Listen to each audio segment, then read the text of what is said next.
Ready? Now I am. Thank you for being patient. No problem. Now imagine the following statistic I'm about to tell you. Thanks to Brookhaven National Laboratory, 4.5 million Americans would die each year if not for life-saving blood transfusions. How do they get those life-saving blood transfusions, you may ask? Well, that's through the kind generosity that we across America have by giving our blood to local blood banks. Now, also think about this statistic I'm about to say from the Central Blood Bank. 38% of our national population is eligible to give blood, but on an annual basis, only 10% actually do. Now, you might think those are good numbers, saving 4.5 million lives, but as I like to think, there's always room for improvement that we can do.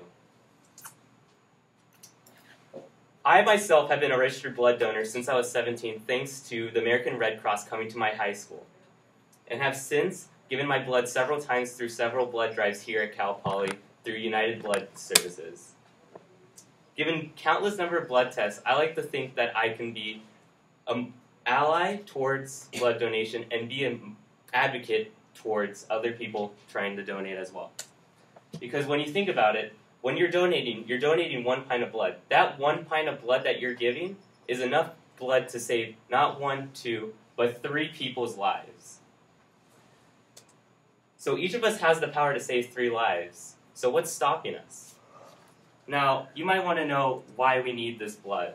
Well, for starters, blood, you kind of need it to survive. Thanks to red blood cells, oxygen can be carried throughout the body to our tissues and organs and keep us alive. According to the World Health Organization, the top reasons for these blood transfusions are generally for women with pregnancy complications, kids with anemia, or just general people with anemia because of lack of iron in their blood, people with inflicted trauma, say a gunshot, a stab wound, or any other disaster that can cause them excessive bleeding, or any possibility in a surgical or medical procedure. And it's also key to remember this fact. Blood can only be kept for up to 42 days since its collection. So there's always a need for blood on a day-to-day basis, because you never know how much blood is needed in case of a natural disaster, say a hurricane, an earthquake. And also, from the Brookhaven National Laboratory, blood is every 2 to 3 seconds an individual will need blood. And if you also want to think about saving other people, donating blood also can help yourself as well. Because by donating blood, you are checking yourself out with a mini physical in a sense.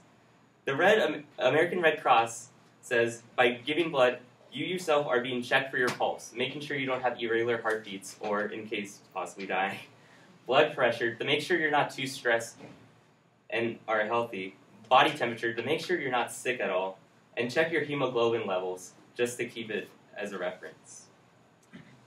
Now, a lot of people have their own reasons for donating, and I don't want to pressure anybody here into donating, but maybe you can share this information with other people. Now, a lot of people say there's a scare factor, especially with needles. I don't know who here is afraid of needles, but in my honest opinion, you don't feel it at all. As long as you divert your attention from the needle, you won't feel it. All you'll feel is a slight pinch, or some might say a slap on the wrist. And the actual time the needle is in your body is only 7 to 10 minutes. And most of that time your attention is diverted by just looking on your phone or talking to a friend.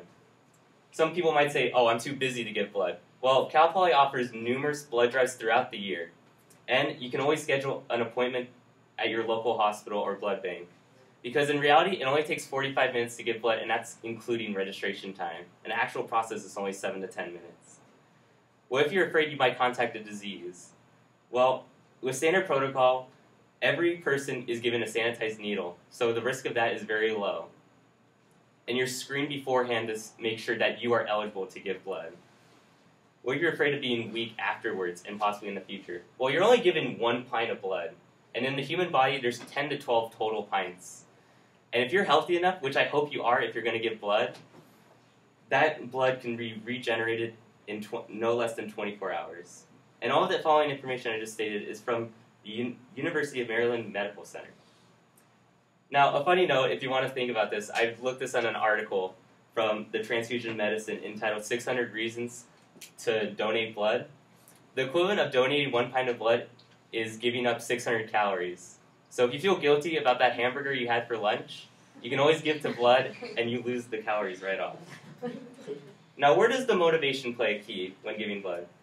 In a study in Pakistan, they had 2 groups, medical students and non-medical students, given the chance to donate blood. Out of the 2 groups, the percentages were the same, around 67%, so 2 out of every 3 people in each group.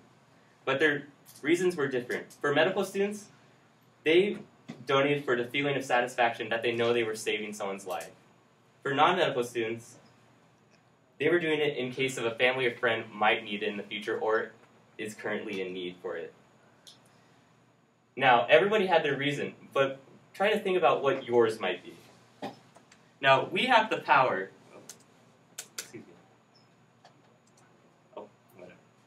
We each have the power because some of us are more fortunate than others than giving blood. In the LGBT community, if they have to abstain from sex with their same gender for a year before donating. And that was according to an article called In Blood Rules Challenge for the United States Food and Drug Administration last year. In light of the recent events of the Orlando club shooting, where many people tried to outreach and give blood, but because of their sexual orientation were not able to. But some of us here have the option to donate that blood and keep the supplies up for future challenges, for future predicaments. And not just you, but you guys can each have the power from my presentation to inform others. Because in an article called Blood Donation, The Gift of Life, back in 2005, only 1% of African Americans actually donate blood. And some cultures are even smaller in terms of ethnicity. By spreading the information around, we can include blood banks with a variety of types of blood in terms of type of blood A, B, AB, or O, or certain ethnicities, because certain body types reject certain blood. So by having a large variety of blood, we have the chance of saving a variety of lives. And just all of the world in general, because in other countries besides the US, their standard protocol for giving blood is very unsanitary at times. And according to an article called The Blood Donation Must Be Safer in Poor Nations, they violate a number of health violations, and more than 60% of the HIV/AIDS virus is contacted through donating blood due to unsanitary protocol. Now, the call for action. I want to know if any of you are qualified, either today or in the near future, because each of us here has the chance to donate and save up to 3 lives. Because nothing feels better than knowing that just one simple act is enough to be able to help those in need. Now remember, every 2 to 3 seconds, somebody in the world or in this nation will need blood. And with current supplies, we can only save 4.5 million. Though that might be a large number, there's always room for improvement. Donating blood is more than just an idea for some. For some, as myself, I see it as an obligation. Because if I can do one simple act to save 3 lives, then if I can get everybody here to also donate, the lives would continually increase and increase for years to come.